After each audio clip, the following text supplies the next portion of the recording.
Bulletin में सबसे पहली खबर जिसकी हम बात करने वाले हैं वो होगी बांकीपुर में किसका प्रचार सबसे दमदार, क्योंकि बांकीपुर में प्रचार का शोर आज थम गया।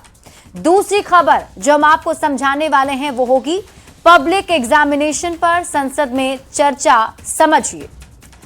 और इसके साथ ही तीसरी खबर आपको समझाएंगे, समझिए बिहार में एजुकेशन रिफॉर्म के मायने क्या हैं। और चौथी खबर आपको बताएंगे भ्रष्टाचार के खिलाफ जारी एक्शन को समझिए, क्योंकि ताबड़तोड़ एक्शन बिहार में लिए जा रहे हैं। तो आइए अब शुरू करते हैं खबरों का सिलसिला।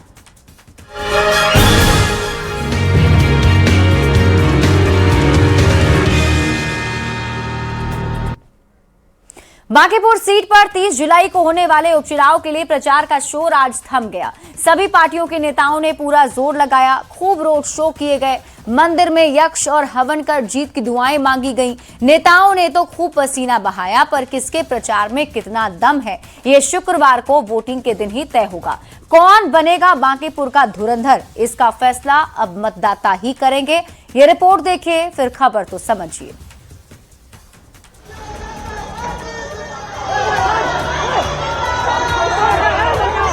सब समाज के लोगों को जोड़ना चाहते हैं। बिहार के एकमात्र विधानसभा सीट बांकीपुर में हो रहे उपचुनाव के लिए प्रचार का शोर थम चुका है, पर आखिरी दौर में भी सभी नेताओं ने खूब मेहनत की, सड़क पर पसीने बहाए। बांकीपुर में बीजेपी का लगातार रोड शो दूसरे दिन भी दिखा। मंगलवार को पार्टी के राष्ट्रीय अध्यक्ष नितिन नवीन ने भव्य रोड शो किया। पार्टी के नेता और कार्यकर्ता घर घर जाकर एक एक वोटर से संपर्क करते नजर आए। 30 जुलाई को बीजेपी के पक्ष में मतदान करने की लोगों से अपील पार्टी प्रत्याशी नीरज सिन्हा ने की। उनके साथ बीजेपी और एनडीए के नेताओं की बड़ी फौज भी साथ दिखी। तो वहीं आरजेडी उम्मीदवार रेखा गुप्ता के समर्थन में तेजस्वी यादव ने भी रोड शो किया। सड़क पर बड़ी संख्या में समर्थकों और कार्यकर्ताओं के साथ तेजस्वी ने गली गली गाड़ी पर सवार होकर रेखा गुप्ता को जिताने की अपील लोगों से की। जबकि आखिरी दिन बांकीपुर में प्रशांत किशोर की जीत के लिए उनके समर्थक और जनसुराज के कार्यकर्ताओं ने गया जी में हवन किया, यज्ञ और पूजा कर जीत के लिए प्रार्थना की।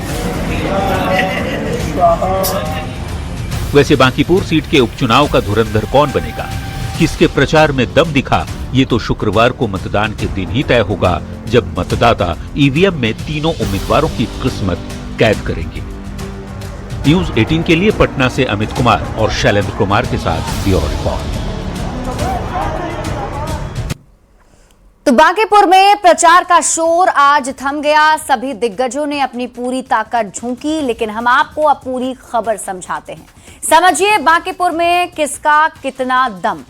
देखिए, विधानसभा उपचुनाव 2026 में बांकीपुर का मुकाबला काफी दिलचस्प हो गया है। आरजेडी के साथ ही जेएसपी के संस्थापक प्रशांत किशोर खुद मैदान में हैं।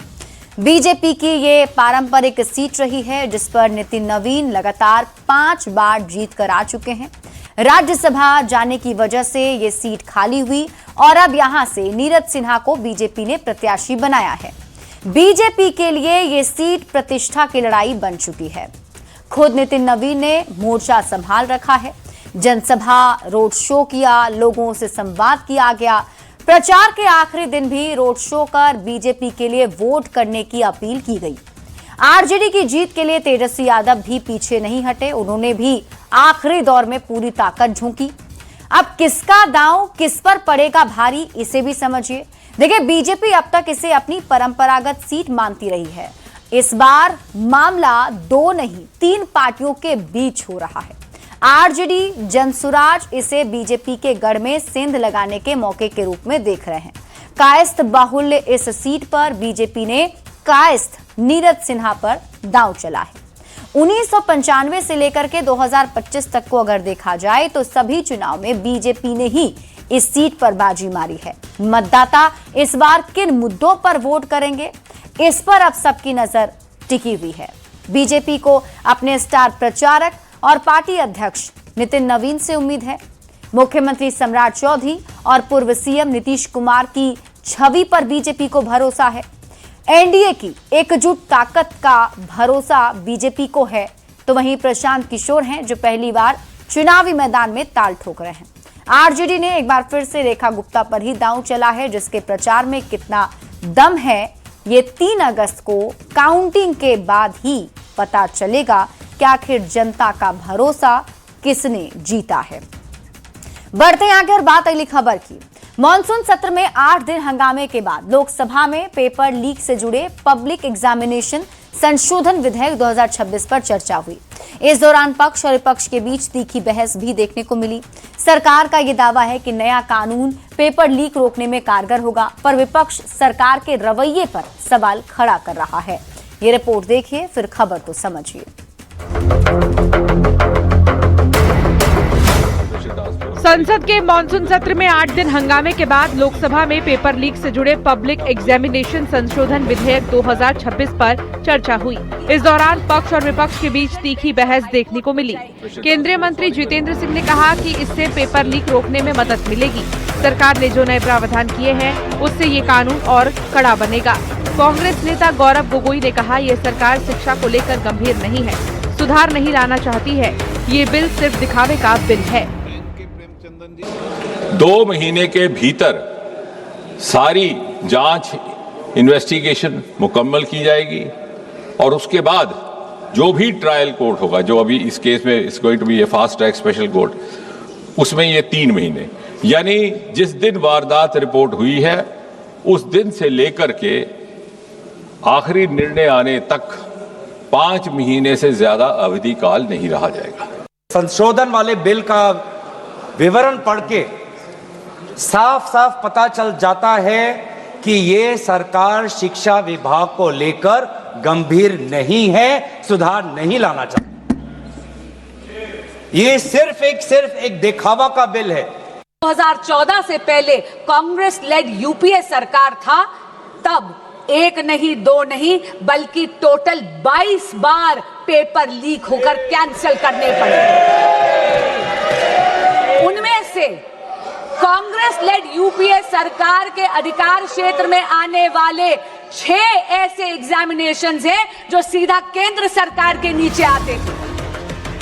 उधर पेपर लीक के नए कानून को लेकर संसद में सपा प्रमुख अखिलेश यादव ने सरकार पर जमकर हमला बोला।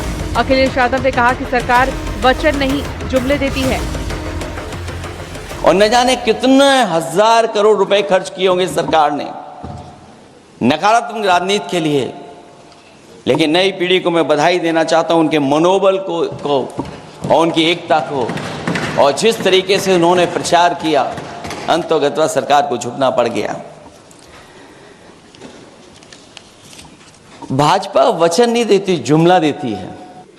जो लोग चढ़ावा चोरी नहीं बचा पाए, वो पेपर लीक कैसे बचा पाएंगे? किस कानून को, जो कानून पहले बनाया उसी कानून का संशोधन करके लेकर आए हैं? किसकी आंखों में आप धूल झोंक रहे हैं? और अगर कानून से बच रहा होता तो भाजपा की 10 साल की सरकार में 20 परीक्षाएं कैसे लीक हो गई? संसद के अंदर पब्लिक एग्जामिनेशन संशोधन विधेयक पर पक्ष और विपक्ष के बीच वार पलटवार देखने को मिला। सरकार नए बिल को पेपर लीक रोकने में कारगर बता रही है, तो विपक्ष का कहना है ये बिल सिर्फ दिखावा मात्र है। Bureau report, news 18। तो पेपर लीक को लेकर सरकार सख्ती बरत रही है और यही वजह है कि सरकार ये बिल लेकर आई है। अब आप ये समझिए कि पेपर लीक पर बने कानून में क्या संशोधन होने जा रहा है और जब इस बिल को लाया गया तो इस पर पक्ष और विपक्ष का क्या कहना है। तो सबसे पहले आप जान लीजिए कि पब्लिक एग्जामिनेशन यानी अनुचित साधनों की रोकथाम अधिनियम 2024 में संशोधन किए गए। नए संशोधन विधेयक 2026 के तहत सजा और जुर्माने को काफी सख्त किया गया है पहले के मुकाबले। पेपर लीक से जुड़े गिरोह और अपराधियों के लिए जेल की सजा और जुर्माना राशि बढ़ाया गया है। अब नए संशोधन बिल में 10 साल तक की सजा, जुर्माने की राशि को बढ़ाकर 10 करोड़ रुपए करने का प्रस्ताव है। मामले की तेज और निष्पक्ष जांच के लिए हाई पावर्ड टास्क फोर्स का प्रावधान इसमें जोड़ा गया है। टास्क फोर्स 2 महीने के भीतर अपनी जांच रिपोर्ट सौंपेगी। केस को त्वरित निपटारे के लिए विशेष फास्ट ट्रैक कोर्ट का प्रावधान है। परीक्षा आयोजित करने वाली दोषी कंपनी या फिर सर्विस प्रोवाइडर पर 5 करोड़ तक का जुर्माना लग सकता है। ऐसी एजेंसियों को ब्लैकलिस्ट करने का भी प्रावधान इस बिल में लाया गया है। फास्ट ट्रैक कोर्ट के फैसलों के खिलाफ हाईकोर्ट की खंडपीठ में अपील 3 महीने में निपटारा होगा। अब पेपर लीक पर लोकसभा में बहस क्या हुई उसे आप समझिए। देखिए, लोकसभा में दोपहर 2 बजे से पेपर लीक से जुड़े संशोधन विधेयक पर चर्चा शुरू हुई। करीब 8 से 10 घंटे तक सदन में चर्चा का वक्त स्पीकर ने तय किया है। विधेयक में 2024 में बने कानून में बदलाव का प्रस्ताव है। सरकार की ओर से केंद्रीय राज्य मंत्री जितेंद्र सिंह ने सदन में जवाब दिया। उन्होंने कहा कि कानून में संशोधन से पेपर लीक करने में इससे मदद मिलेगी। तो कांग्रेस नेता गौरव गोगोई ने जवाब दिया, यह सिर्फ दिखावे का बिल है। हर पार्टी के नेता को बिल पर बोलने की अनुमति दी गई है। Congress, Samajwadi party, TMC, JMM और कम्युनिस्ट पार्टी बिल के खिलाफ नहीं। विपक्षी पार्टियां चाहती हैं कि कानून का इस्तेमाल एजुकेशन सिस्टम की मजबूती के लिए हो। देर रात तक लोकसभा में पेपर लीक के मुद्दे पर बहस होगी। वोटिंग के दौरान संशोधन बिल के समर्थन में विपक्ष का कितना साथ मिल पाता है, ये देखने वाली बात होगी। अब आप समझिए कि पेपर लीक के कानून में संशोधन की नौबत आखिर क्यों आ गई। तो प्रतियोगी परीक्षाओं में बार बार पेपर लीक होना, संगठित धांधली के मामले सामने आ रहे थे।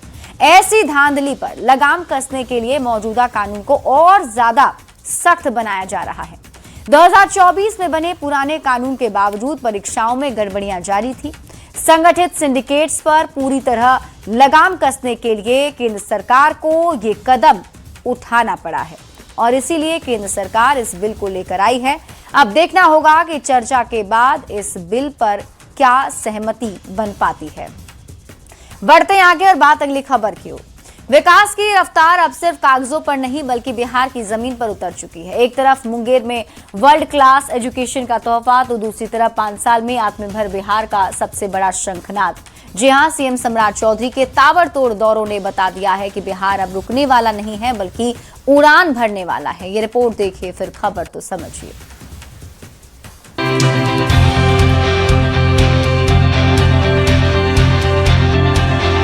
मुंगेर के तारापुर से उठी शिक्षा की एक नई किरण। सम्राट चौधरी ने एक साथ जिले के 10 मॉडल स्कूल का लोकार्पण कर इतिहास रच दिया।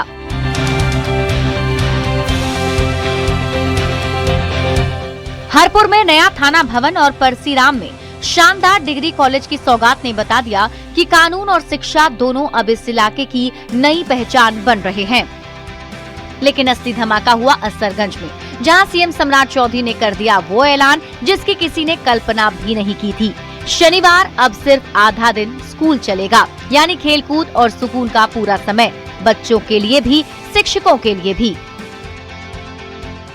अब बिहार के सभी स्कूलों में, क्योंकि भारत सरकार ने जो शिक्षा नीति राष्ट्रीय स्तर पर लाया है, आज मैं जरूर सभी लोगों को आश्वस्त करता हूं कि अब शनिवार का दिन स्कूल आधा ही चलेगा, अब पूरा चलाने की व्यवस्था नहीं की जाएगी, आधा ही चलेगा।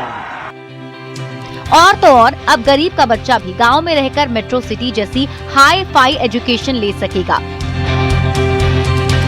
क्योंकि स्कूल में अब चलेंगी डिजिटल और लाइव क्लासेस।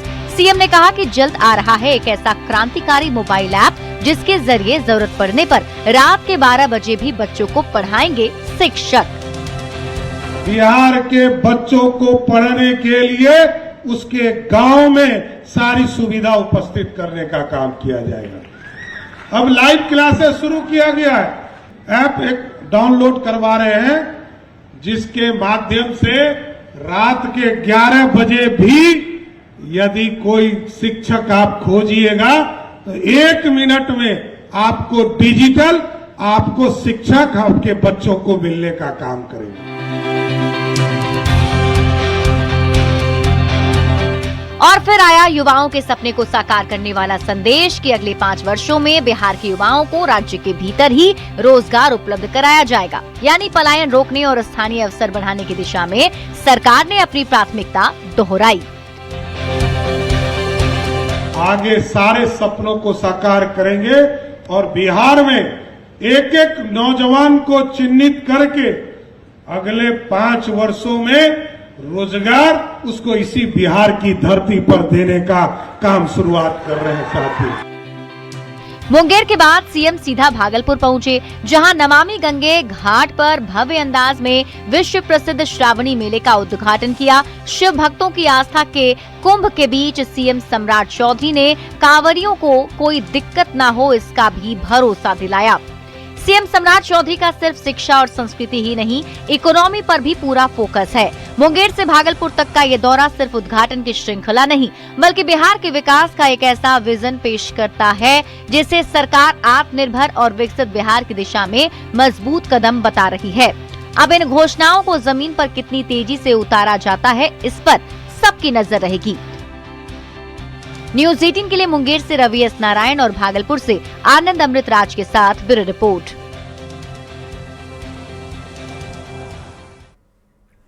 अब आपको पूरी खबर समझाते हैं। बिहार की शिक्षा पर सम्राट सरकार के जोर देने के मायने को आप समझिए, क्योंकि बिहार की सम्राट सरकार शिक्षा को लेकर काफी गंभीर है और इसे लेकर कई प्रभावी कदम उठाए जा रहे हैं।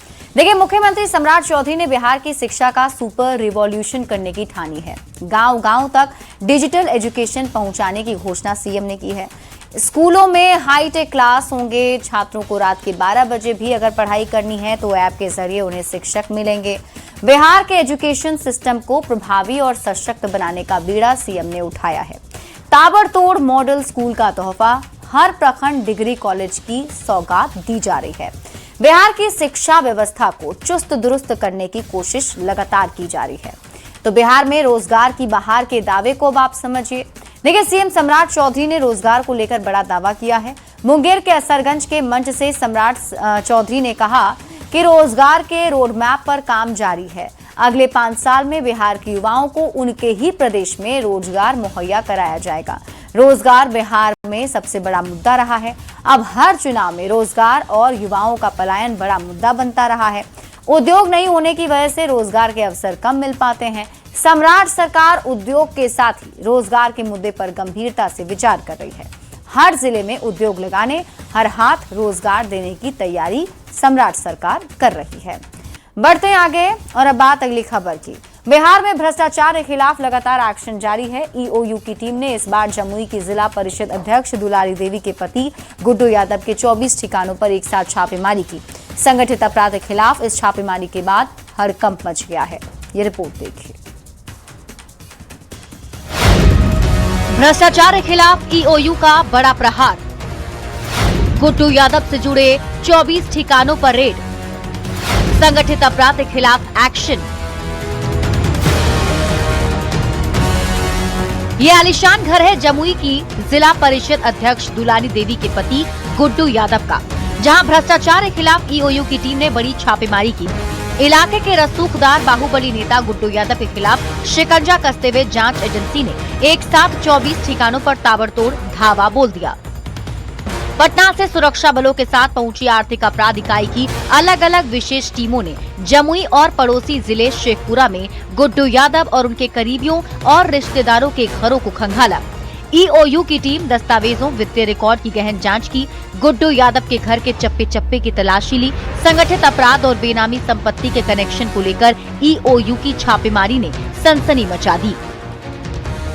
कुछ दिन पहले ही पुलिस मुख्यालय ने ये कहा था कि बिहार में जो संगठित अपराध करने वाले अपराधी हैं वो बचेंगे नहीं। उनकी जो संगठित अपराध से अर्जित जो संपत्ति है, कुछ संपत्ति, उसे हम जब्त करेंगे और ईडी का भी सहारा लेंगे। और अब ये तस्वीर जो है सामने आने लगी है।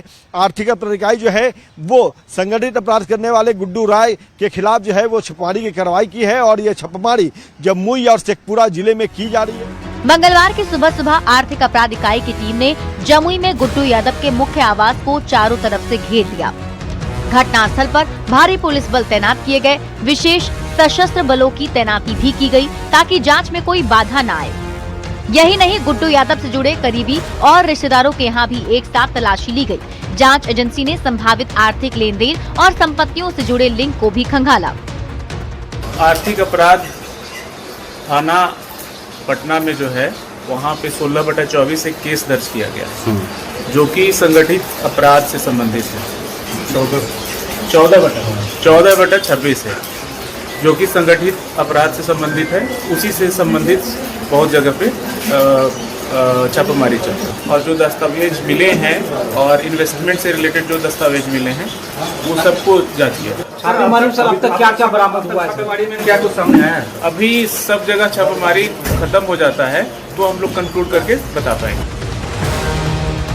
बिहार में संगठित अपराध के रास्ते संपत्ति अर्जित करने वाले अपराधियों की संपत्ति जब्त की जा रही है। सीएम सम्राट ने साफ कर दिया है कि बिहार में अब भ्रष्टाचारी बचेंगे नहीं।